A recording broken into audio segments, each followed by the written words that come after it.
Hey guys, Paul here, and today I want to talk about one of the most important and essential things I've learned so far as a new photographer, and that is the exposure triangle. So in today's video, I'm going to talk about what it is, why it's so important, and the 3 settings that are involved. But before we get into this video, I do want to warn those that already have a lot of experience with photography, you might want to skip this one because I'm pretty sure you're going to know all of this already. Okay, so here we go.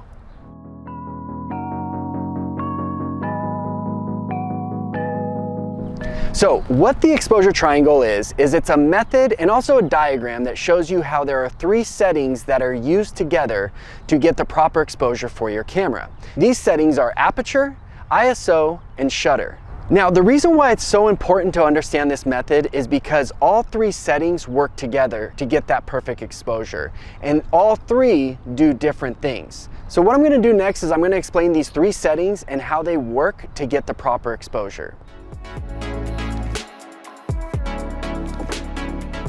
Okay, so first I want to talk about aperture and what it is and how it works. So what the aperture is it's actually a diaphragm that's built into your camera lens that can be adjusted to allow more light in or less light in. Now this adjustment is controlled by the diaphragm. It can contract and it can expand. Now obviously when it contracts, less light comes in, and when it expands, more light comes in.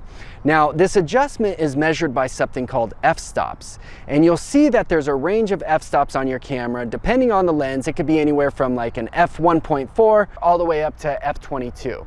Now, if you choose a larger f-stop, let's say something like f22, the diaphragm will contract and actually let in less light. Now, if you choose a smaller f-stop, let's say like an f1.4, the diaphragm will expand and let in more light.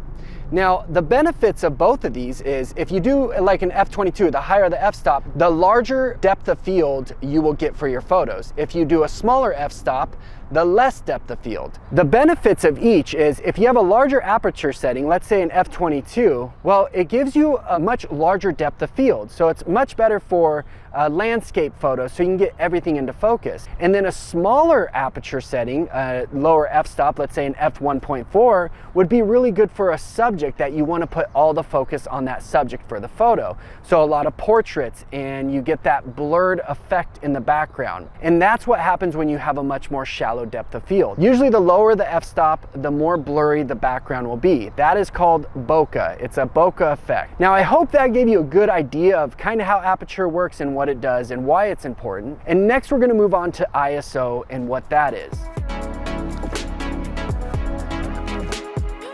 So ISO stands for International Organization of Standardization. So what the ISO does is it allows your camera's sensor to adjust the sensitivity to light it can take in. Now, the nice thing is the higher the ISO, the more light you can let in. So if you're in a very dark situation, just boost up the ISO and you get a more lit picture. So that can come in handy. However, there is a trade-off. The higher you raise your ISO, the more noise you're going to get in your picture. So this can be a bad thing because it can really take away from the quality of the photo. So the rule of thumb I've read and researched is your goal is always to be at 100 ISO. Now, sometimes that's not possible and you do have to raise it to get more light in. But I do warn you that the higher that ISO gets, the more noise you will get in that picture, and it can sometimes ruin your photos as well. It's happened to me, so just be aware of that. My goal is always to just try to keep it 100 ISO if I can. Okay, so now the last setting I want to talk about in the exposure triangle is the shutter, or also known as shutter speed.